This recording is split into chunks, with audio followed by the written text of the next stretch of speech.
राष्ट्रीय अध्यक्ष बनने को कैसे देखते हैं आप? देखिए, पार्टी ने बहुत ही उचित निर्णय लिया है। ललन सिंह जी एक अनुभवी नेता हैं और पार्टी की स्थापना के समय से लगातार एक आध साल को छोड़ दिया जाए तो पार्टी के साथ रहे हैं। नीतीश कुमार जी के बहुत करीब हैं, मेहनती हैं। उनके नेतृत्व में बिहार में पार्टी पहले चल भी चुकी है, प्रदेश के अध्यक्ष रह चुके हैं। तो हर तरह से उनका जो अनुभव है उसका लाभ पार्टी को मिलेगा और भारतीय जनता पार्टी से जो अलायंस है उस अलायंस में भी एक कारगर भूमिका में जनता दल यूनाइटेड की ओर से वकालत करने में सक्षम है।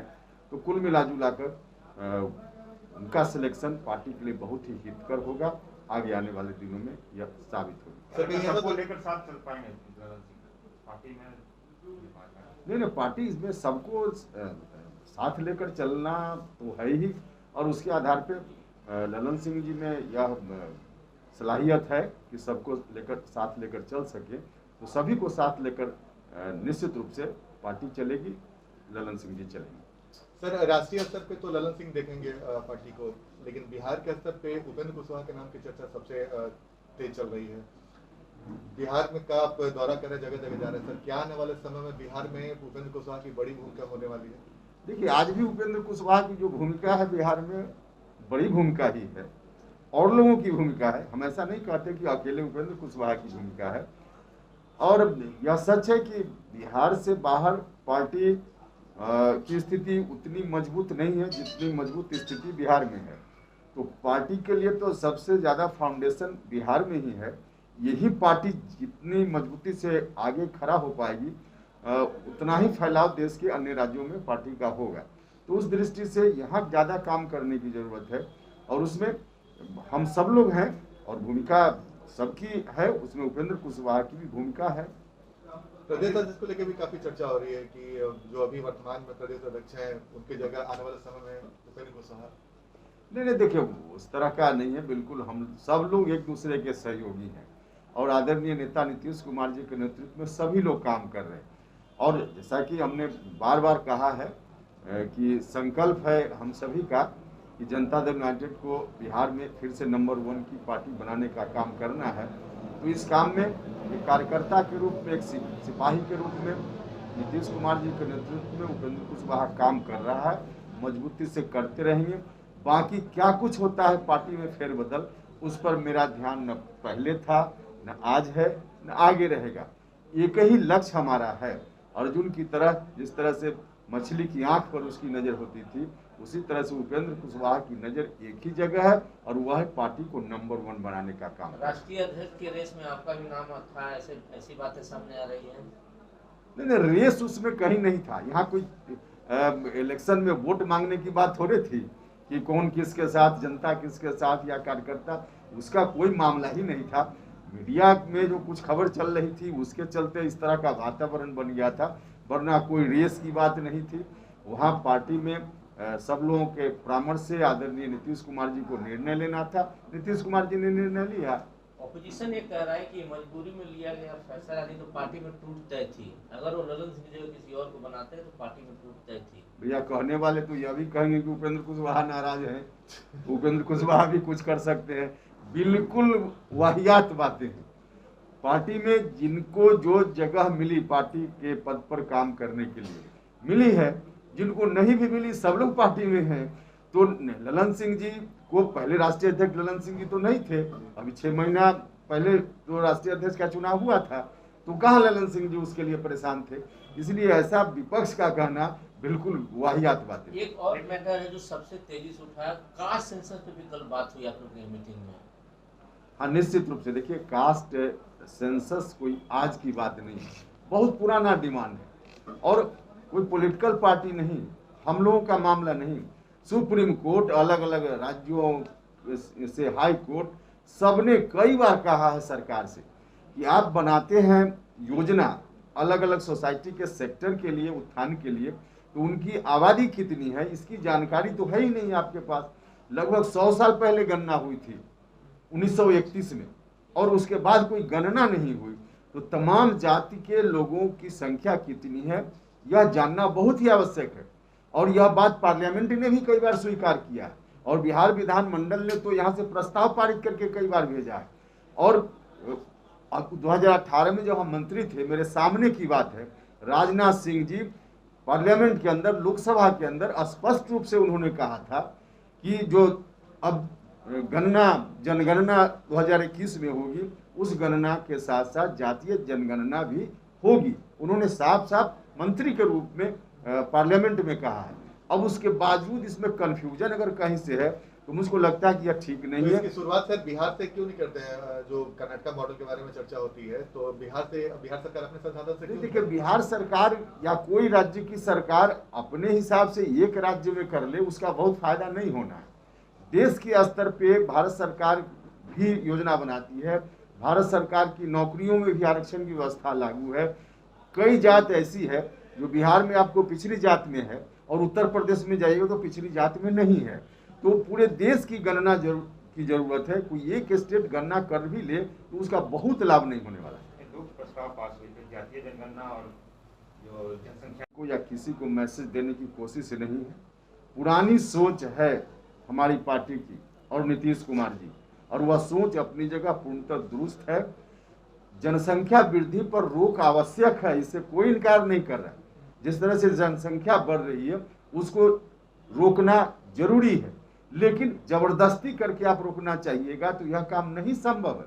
लोगों के बीच जागृति पैदा करके, महिलाओं को प्रशिक्षित शिक्षित करके इस तरह से योजना बनानी पड़ेगी, तब जाकर जनसंख्या वृद्धि पर रोक लगेगी। यही बात कल बैठक में भी कही सर, गई। आपके बारे में ये कहा जाता है कि अभी जब भी कहीं दौरे पे जा रहे हैं और आपका जो बयान आ रहा है वो बीजेपी के खिलाफ एक तरीके से दिख रहा है, तो ये कोई खास वजह है क्या कि उपेंद्र कुशवाहा का बयान? मेरा कौन सा बयान भारतीय जनता पार्टी के खिलाफ है? कई बार जातीय जनगणना की बात, जातीय जनगणना की बात पार्टी की बात है, जनसंख्या नियंत्रण भी पार्टी की बात है। इसमें भारतीय जनता पार्टी के खिलाफ जानबूझ के उपेंद्र कुशवाहा कोई बोल रहा, कोई एक भी तो उस तरह का उदाहरण हमको मिले। हाँ, पार्टी का जो बिल्कुल कोर्स पार्टी की सोच है, उस सोच को हम उजागर करते हैं। पार्टी के हम वकील हैं, तो स्वाभाविक रूप से पार्टी सोशल जस्टिस और सेकुलरिज्म के आधार पर गठित हमारी पार्टी है। सेकुलरिज्म से कभी हम समझौता नहीं कर सकते हैं, सोशल जस्टिस से हम कभी समझौता नहीं कर सकते हैं। इन बातों की चर्चा हम करेंगे, लोगों के बीच जाएंगे। अब इसके लिए किसी को अदरवाइज लगता है तो मुझको लगता है कि नहीं लगना चाहिए। ओम प्रकाश चौटाला से आज मुख्यमंत्री नीतीश कुमार मिल रहे हैं जातीय जनगणना को लेकर। तेजस्वी यादव ने नीतीश कुमार से मुलाकात की थी, तो क्या लग रहा है कि देश में जो है नीतीश कुमार जातीय जनगणना को लेकर नेतृत्व करेंगे और प्रधानमंत्री से जब मिलेंगे और जातीय जनगणना के लिए ओके करवाएंगे? देखिए, देश के स्तर पे आज एक माहौल बनाने की जरूरत है जातीय जनगणना को लेकर, क्योंकि 2021 अभी हर 10 साल पर सेंसस देश में होता है। 2021 में होना है, कोरोना के चलते थोड़ा विलम्ब हो सकता है। अगर इस बार नहीं हुआ तो फिर अगला 10 साल इंतजार करना पड़े, और तब तक इतना नुकसान, रोज नुकसान हो रहा है, और इस नुकसान को अगर आगे 10 साल के लिए और बढ़ा दिया जाए तो यह किसी के साथ न्याय नहीं होगा। इसलिए जरूरत इस बात की है कि इस बार किसी भी तरह से देश में माहौल बना करके, देश में हर तरह से लोगों को जागरूक करके, और भारत सरकार को इस बात के लिए प्रेरित किया जाए कि जातीय जनगणना जो खुद ही उन्होंने कहा है एक समय पे, उसको कराना चाहिए, कराना है, कराएं। यह बात कहने की जरूरत है, और इसमें नीतीश कुमार जी का रोल, बहुत बड़ा रोल देश भर में हो सकता है। तो देश भर में नीतीश कुमार का रोल हो सकता है, ये नहीं लगता है कि बीजेपी से भी खटपट हो जाए? क्यों बीजेपी से खटपट? हमने देखिए पहले भी कहा, भारतीय जनता पार्टी अलग पार्टी है, जनता दल यूनाइटेड अलग पार्टी है। कई मुद्दों पर उनकी राय अलग हो सकती है, हमारी राय अलग हो सकती है। तो इस तरह के मुद्दों पर हमारी राय उनकी राय में है, अलग अलग हम लोग हैं, इसमें कहाँ कोई जोड़ा है। बीजेपी के नेता कहते हैं सर कि सामाजिक ताना बाना छिन्न भिन्न हो जाएगा अगर जातीय जनगणना होती है, तो आखिर इस तरह की बातें क्यों कर रहे हो? देखिए, धर्म के आधार पे तो गिनती होती है, तो उसको भी बंद कर देना चाहिए, क्योंकि धार्मिक फिर उससे भी ताना बाना बिगड़ता है। कहीं से ताना बाना बिगड़ने जैसी बात नहीं है। जो ताना बाना बिगड़ने की बात है, जातीय जनगणना से और ताना बाना ठीक होगा, सामाजिक समरसता आएगी, इससे कहीं बिगड़ेगा नहीं, बल्कि सामाजिक समरसता आएगी, और इसकी आवश्यकता है। देखिए, जो ओबीसी की जातियां हैं, ओबीसी में भी कुछ जाति ऐसी है जो सबसे ज्यादा लाभ ले रही है, और बहुत सारी जातियां हैं जिनको आज तक कोई लाभ नहीं मिला। एससी में भी उसी तरह की स्थिति है। देश के स्तर पर आकलन है कि एससी में भी कुछ जात ऐसी है जिनको आरक्षण से लेकर बाकी जो लाभ भी सरकार दे रही है, या ओबीसी में भी कुछ लोग ले रहे हैं, बाकी लोगों को नहीं मिल रहा है इसका लाभ। आखिर कब लाभ मिलेगा और उनको लाभ मिले, इसके जरूरी है कि उनकी संख्या कितनी है, इनकी संख्या कितनी है, सबकी संख्या अलग अलग कितनी है, इसकी गणना बहुत आवश्यक है। क्या पार्टी उत्तर प्रदेश चुनाव की तैयारी कर रही है? क्या आप लोग लड़ेंगे वहाँ? हाँ, निश्चित रूप से कल की बैठक में इस बात पर भी चर्चा हुई कि जहाँ जहाँ चुनाव हो रहा है, इंक्लूडिंग उत्तर प्रदेश, वहाँ पार्टी तैयारी कर ही रही है और हम चुनाव लड़ेंगे।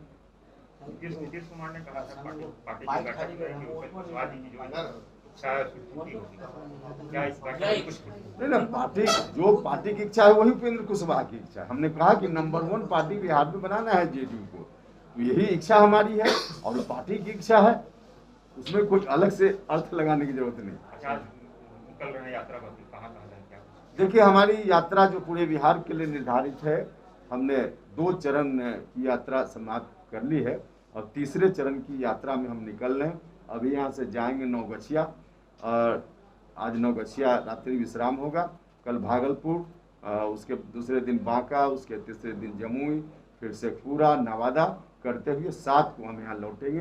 तो तीसरा चरण का यह कार्यक्रम है और उसके बाद आगे आने वाले दिनों में बाकी चरणों में भी कार्यक्रम संपन्न होगा। सर, एक सवाल था मेरा, थोड़ा अलग हटके है।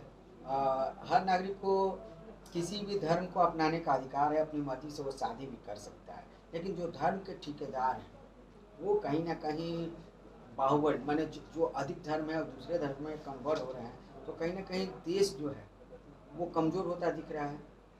देखिए, सबसे पहले तो धर्म का ठेकेदार किसी को होना ही नहीं चाहिए। धर्म व्यक्तिगत चीज है, हमारे लिए, आपके लिए, सबके लिए।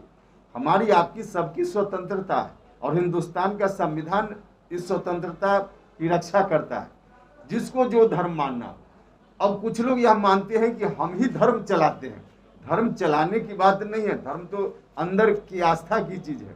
तो उसके आधार पे अगर कहीं कोई बात होती है और लोगों की ओर से यह कहते हुए कि हम ही खास धर्म के हितैषी हैं, इसलिए इसकी रक्षा हम करेंगे, और धर्म का कोई परिवर्तन कर रहा है वह गलत है, तो उनका एक्शन गलत है। धर्म परिवर्तन व्यक्तिगत इच्छा से कोई कर सकता है, कभी कर सकता है, उसमें कोई भी दिक्कत, कोई आपत्ति नहीं। Thank you sir.